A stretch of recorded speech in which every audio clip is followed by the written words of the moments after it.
نشيدة موز محمد يا شباب تكتسون هراي مهلا لهمزة أنا كخيتي واني تك جيتارتي أكخيتي متى قبل كندايد فنان أكشرياتي أكشريات سلامتي واني تك جيتارتي كندايد فنان حرام أنا أبغى موز ويا أنا ده إيه بيسون هرامي أنت واني جيتارتي كندايد في شفتي أقولك خموز ويا أنا إيه بيسون هرامي إيه بيكمل أوكي ترى دوتي والغاني ويا أنا هرامي بيسوون بيكمل ها نامني حلال جو تك أروح فيرا قابضتي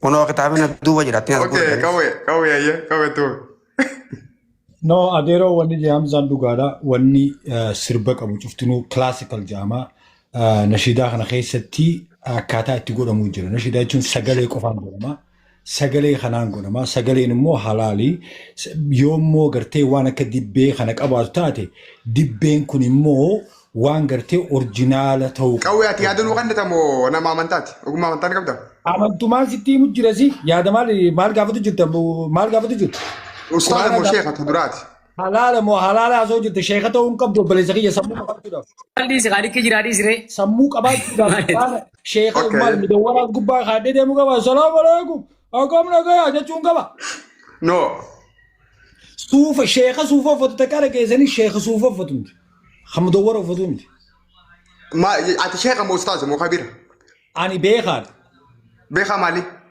بيخا المنا ماتي في بيخا في سري خمتانو akka amantaa islaamaatti ogummaan itti qabdu maali? Sadarkaan barnoota. Naaleejiin qaba barnootaan qaba. Eessarra Kamaal?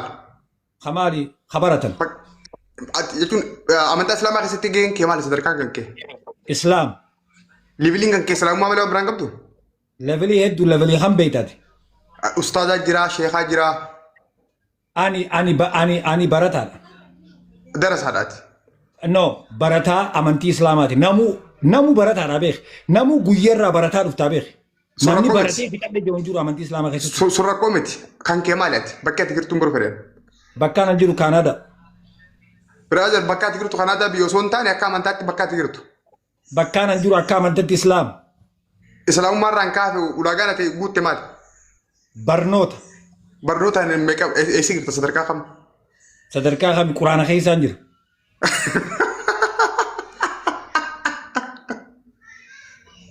Mee dabbaan isin cufaa waa takka isin gaafadhu mee.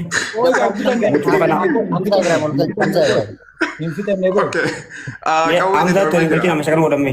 No, seenina dura sagantaa akka isaati an gaafadheet mana irraa bu'aa fi yaada isaa akka tuufatu dura seenina. Qawwee naa fida too Hamzaa galchi Hamzaa biraan. Hamzaa biraan yoo jiraate nama duraa buuse Hamzaa ni jirta.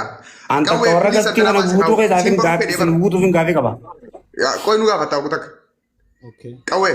Waan jira dabbaan gaafii gaafatu. Gaafii asirraa baruu fedhee. Anamma islaama malee sheekallee miti ustaazallee miti. Yooni waa'ee amantaa laallataa tokko dubbadde yaaduma kiyya yoo ta'e malee waan amantaa wajjin wal qabatu akka nama barateetti dubbachuu hin danda'u. Ati maali kan kee? Sun yaada keeti. Ani hin jenne waan akkanaa sun siitu akkaan joo barbaade. Ani hin jenne. Ati akkami ayyee? Ati maali wajjin kan gaheen kan kee sadarkaan kan kee? Ati akkami an nagayaan qaba. Ati fayyaa. What is living Islamic? Levelii moo levelii knowledge qaba knowledge common knowledge. Okay, tuma fayyee waa'ee naasi daratti. Knowledge qaba. Knowledge jechuun waan ati na gaafatte dubbisee sii fiduu hin danda'a. Ingiliffaadhaani Oromoffaani afaanuma Arabaatiin dubbisuu hin dandeenye malee Quraanni gosa hedduun jiru. Quraanni kun afaan akka Islaamaatti qawwee akka Islaamaatti nashiidaan haraa ilmoo halaali. Answer the question. Yoona dhiistee siifin hima. Muutii qabadde si dhageeffadhaa gaafii kiyya qofa naa deebisi. Akka islaamummaatti. Akka islaamummaatti seemuu jira bara yoona dhiistee bara. Muutii sirraa qabadda ogutak muutii sirraa qabadda. Yoona dhageeffattee ani. Inuma muutii qabadde si dhageeffadda muutii qabadde garuu dura gaafii kiyyaa fixu. Amantiin islaamaa akkaataa itti deemtuun sheeka feete na duubaa yoo dhufee namni quraana beeku waa'ee nan jeequun dogongora yoo joortaa. Nin gaafadha gaa. Dhaggeeffadhu gaa dura nama dubbachiisa. Gaafii finne akkamitti deebista? Dhaggeeffadhu gaa nama fixachiisi gaa maali Bilis gaafii kiyyaa fixadhu haa gaafii kiyya irratti hundaa baraasuun kan kee. Gaafii tee fixadhee jetteeti mi kana dubbachiisa. Wallaahi hin jenne warri mana kanaa guutuu irra kanaa ba'a. Gaafiin tee maal? Fayyaa ta'e. Gaafin kiyya. amma isin lamaanuu islaaminaa jechuun maal jechuun adiibis dabbalatis atis qawwee Hamza boleessa kiyya muti ka'uu dhugaa sutti namaa ka'uu lolu gootu. Maali gaafin ta'e? Hamza qoy qawwee kiyya akka islaamaatti ija islaamaatiin naashidaan mata dureen isaa shabaab jaamtu ta guyyaa kana dirree eebbifamte haraami moo halaali itti bafamma. Gaafii na gaafattee akkaataan itti deebisu akkaataa itti na gaafatte sin gaafanne akkana na gaafadhe jee sin gaafatte akkaataan itti deebisu akkana deebisettee na gaafatte. Inja wanis itti bafi. Garuu yaada kee kan taane. Dhaggeeffadhu gaa namuu yaada kiyya yaanni bar quraana irraa fi barnoota irraa dhufaa bar akkanumatti yaanni. Yaadaa miti kaa quraana naa miti booda ragaa naa kan ta'a. Si hannuudhaa baate dhaggeeffachuu qabdan sa'u duraan. Okay, sirriitti si dhaggeeffadha. Let's go. Dhaggeeffachuun beeku si dubbachuu malee. Hai. Siboo uummanni kun dhaggeeffatanaa fi amantii islaamaa balleessaa jirtan. Amantiin islaamaa daayilagii qaba. Akkaataa dubbattu wanni dubbattu kun cuftin faaksii fi waan qabatamaa ta'e hojii dubbatama. Mooniin asiin jajaa jiru wanni har'aan tana dirree dawaa keessa godhame kilaba malee akka kilabaati malee amantii miti. Wanni amantii achi keessa fide takka illee hin jiru wanni dirree dawaa keessa godhame har'aan tana. Amantii osoo hin taane dhiiraa fi dhalaa wal qunnamuudhaa fi maallaqa walirraa fudhachuudhaa fi walitti dannasuudhaaf achi dhaqanii jechuudha. Haraam. Qaxxitaa haraamsu akkami haraama ta'e siifin himaa dhaggeeffadhu. Wanni haraama ta'ee fi nashiidaan tuni akkaataa itti godhamuu qabdi. Akkaataan itti godhamtu kun maali? Nashiidaan tuni gidee sirbamtu, gidee godhamtu sagalee qofaa fi takka immoo drum jaama. Drum jechuun dibbee jaama. Dibbee clean ta'e, dibbee gartee teknoolojii hin qabaanne, kiiboordii hin qabaanne, dibbee tana dum godhanii dibbee tana saawundii orjinaalii baasuu danda'an. Yoo egzaampila kamirraan sii fida. Sallallahu alaihi wasallam rasuulli keenya gaafa gartee masgiinni ijaaramu wanni irraa hajji irraatiin wanni deemee gartee gaalli sun qubatu dhiichisu turan. Dhiichisni suni maal achi keessa argamu ture? Ililililii fi dibbee fi gartee maaltu argamu ture? Natural waan ta'e jechuudha. Waan natural ta'e jechuun waan gartee editing hin qabaanne, waan gartee affect hin qabaanne, waan gartee sagalee ilmi namaa extra itti nadaane. Sun jechuun sagalee ilmi namaa extra itti nadaane jechuun maal jechuudha? Keyboardii gartee amma biitii amma teknoolojii goggoodhamu kun cuftinuu wanni jaama afaan ingiliffaatiin takkaa wanni waan gartee duplicate jaama. Duplicate jechuun waan koopii ta'ee jechuudha. Waan ilmi namaa godhe jechuudha. Waan gartee saawundii orjinaala irraa duplicate ta'ee gartee orjinaala sunirraa bahee koopii ta'ee jechuudha. Koopii katee kun hin ta'u. Orjinaala jechuun biitii kaja'amu sagaleen kajilaa duubarraa godhamu gartee waan akka gartee qaliluu jiru waan gartee natural ta'urraa godhamaa jechuudha.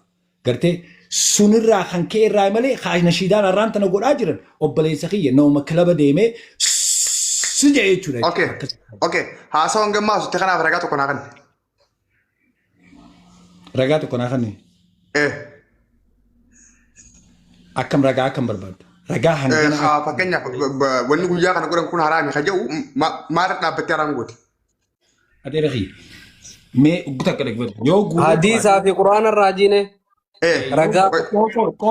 Yoo guura qabaatte ani wanni siin jee waan gartee yoo waayinaan siin jee kana yoo sirrii miti jettu taate abbaa feete as fidiiti waan kuni qawween ka dubbate sirrii miti ani nin qaxxaamu.